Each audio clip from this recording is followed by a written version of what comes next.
man Ndeye Fary Niane laa tudd. man maay présidente mutuelle de santé jàppale njaboot. waaw bi couvrir zone 4 Parcelles Assainies mooy unité 22 unité 23 HLM Grand Médine unité 25 unité 24 ak unité 26 moom la couvrir. initiative bi mutuelle mooy faj population bi à moindre coût loolu mooy kii bi loolu la. enfin niñ ko bëggee woon moom des na parce que vraiment on s'attendait à ce que ñëwal faju am kii pour 3500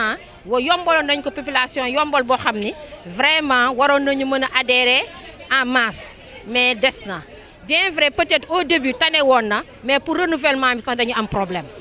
vraiment population bi des na lu bëri li ñu xaar attente bi daal des na daal c'est-à-dire peut-être problème de communication am na mais quand même lu mu bon ñi nga xam ne ñoo gën a jege ci ñi nga xam ne ñoo gën a jege ci mutuelle yi ñooñu waroon nañ ci jàpp mais des na daal des na waaw parce que sénégalais xamul lii xamul tàmbali il faut mu dem toog ba ca fin ba mu am rush sénégalais rush la xam mais ñëwal def lii di nii benn di ñu dañ naan dafa am ñii dañ naan du am ñii dañ naan dina dem ñii dañ naan du dem ñii dañ naan dañuy lekk xaalis ni ñu or que du loolu ñëw faju à moindre coût nga indi 3500 état bi indi 3500 muy 7000 francs annuellement léegi kooku kuñ ko wax da nga war a mën a daw ñëw adhéré si parce que itamit ni ñuy fajoo bi jafewul soo ko defee mutuelle bi dafa jël 80% pour les prestations 20% le patient bi di joxe su fekkee ne IB médicament IB la aussi la même chose la ñuy def 80% 20% mais su fekkee ne ordonnance pharmacie la nag foofu c'est 50-50 mais ba léegi yomb na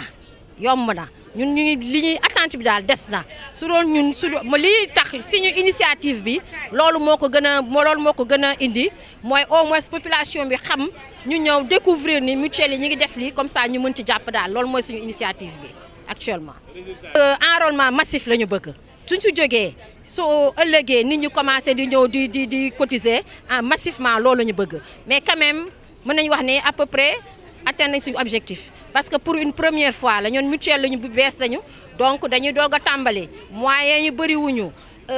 expérience amuñu expérience parce que nous avons fait que 3 ans la ñu def donc ñu ngi góorgóorlu donc nag dañu bëgg nit ñi ñëw jàppale ñu parce que jàppale ñu mooy jàppale sa bopp ñëwal faju mooy jàppale sa bopp donc jàppale ñu mooy jàppale seen bopp li may lancé daal mooy képp koo xam ne ñëw nga tey fii nga xam ne yaa ngi ñëw ci consultation gratuite bi soo delloo waxal sa njaboot yëpp nañu ànd ak sa njaboot ngeen ñëw adhérer massivement cotiser mutuelle yi jëm kanam parce que vraiment mutuelle yi su jëmee kanam wérgu yaram dina am ku amul wérgu yaram amuloo dara la santé n'a pas de prix te la santé à moindre coût la donc loolu moom su fekkee ne loolu daal la ñuy lancer population bi ñëpp nañu jóg te ñëw wut si mutuelle yi nag. enfin foofu ay subvention la ñuy laaj subvention yi la ñuy xaar mais à compte-gouttes lay ñëw parce que ñun tamit de l'état parce que ñun vraiment benn subvention la ñu jotagum te depuis 2016 waroon nañ jot ay subvention benn te mooy loolu daal am na loo xam ne doy na waar daal mais xam nañ ne état yi tamit day yéex rek mais dina ñëw mais ñun tam avec nos maigres moyens ñun moom la ñuy liggéey actuellement vraiment ci la ñuy liggéey ci la ñuy góorgóorlu ba nga xam ne lii ñu def ni sax mënuñu ko mais dañu góorgóorlu daal parce que des na daal l'état c'est-à-dire l'état la mairie loolu yëpp ci la ñu bokk donc ñoom tamit ñu ngi leen di xaar vraiment su fekkee ni mairie la enrôlement indigènes yi parce que dañu am ay indigents yu nekk ci biir mairie léegi suñu leen reversé ci mutuelle de santé bi léegi loolu dina booster mutuelle de santé bi ba nga xam ne li ñu bëggoon dinañ ko am et puis dina alléger la mairie. Asalaamaaleykum man la madame Sow ICP poste de santé unité 26 waaw ñun ñu ngi rafetlu initiative bu madame Ndeye Fary Niane maanaam mutuelle jàppo c'est une bonne initiative ndax dafa ñëw à son heure quoi ndax population bi dañ ko soxla ñun en tant que prestataire de soins xam nañ ne initiative bi c'est une très bonne initiative ndax day permettre population bi mën a faju à moindre coût duñu sonn adhésion bi aussi c'est pas significatif 3500 nga adhéré wu mën a faju ndax ñun man au niveau du poste damay recevoir ay malades yu bëri mais da nga leen di prescrire médicament sax mais pour ñu jënd ko c'est un problème moo tax bu mu xalaatee def consultation gratuite profiter waale ci occasion bi pour lancer waale mutuelle bi pour que la population mën di ci adhérer wu lu ñuy def lu dul rafetlu ko. man maa ngi tudd Ousmane Ndiaye dugg nañ ci bismillaahi rahmaani rahiim génn ci ak alhamdulillahi rabbil alamin ci jigéen ñi bokkoon ci ñi àndal ca lañ bokk waaw ñi ci lañ bokk donc ba tey ñoom ñu initié bàjjenu gox yeeg mutuelle de PMU bi CMU seen présidente Ndeye Fary Niane ñu créé une consultation gratuite mais loolu dafa am solo day ci loolu moo tax dégg nga ñoom ñi ñu daal di créer ñu def benn aujourd'hui cette consultation gratuite c'est très important ça c'est pour vraiment illustrer la politique du président Macky Sall depuis le début de son premier mandat xam naa ne am na solo lool parce que ñoom li ñuy def nii dafa baax ñuy jël xale yi les bourses familiales j'ai averti parce que man je pense que j'ai été très clair pour ñu amaat ma parce que du ma politique di rek pour politique pour que les jeunes là on a des enfants on a des personnes c'est ça nit ki bala nga laax jaay bala nga avant bala ngay nit ki ni ko bala nga koy ngay laax lekk won ko avant de donner yëkkati dara di jox nit da nga koy wax ni muy nappe. Bonjour, j'étais juste de passage au niveau de l'hôpital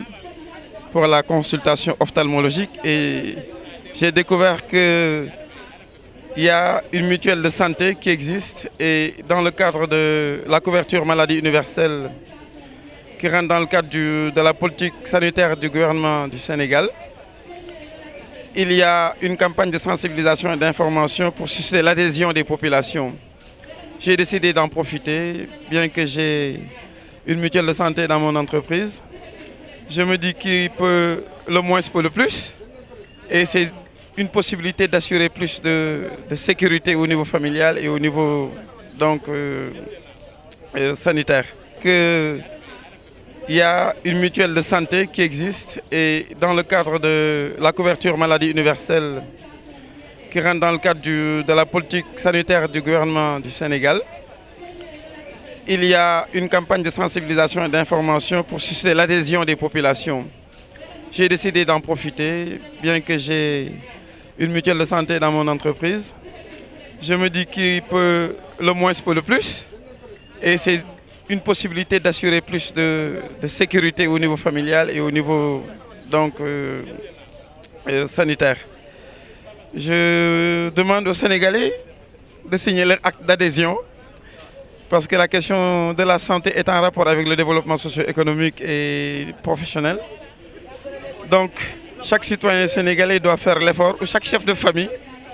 d'adhérer à une mutuelle pour des questions familiales, pour des questions sanitaires. Je salue l'initiative et que ça soit un peu démultiplié presque partout dans les quartiers, dans les régions, dans les villes, jusqu'au village. Parce que ça permettra de garantir aux citoyens sénégalais l'accès à la santé et que, comme on l'a dit, dans le cadre de la couverture maladie universelle, la santé est une question cruciale du développement économique. Donc, si la population se porte mieux au niveau sanitaire,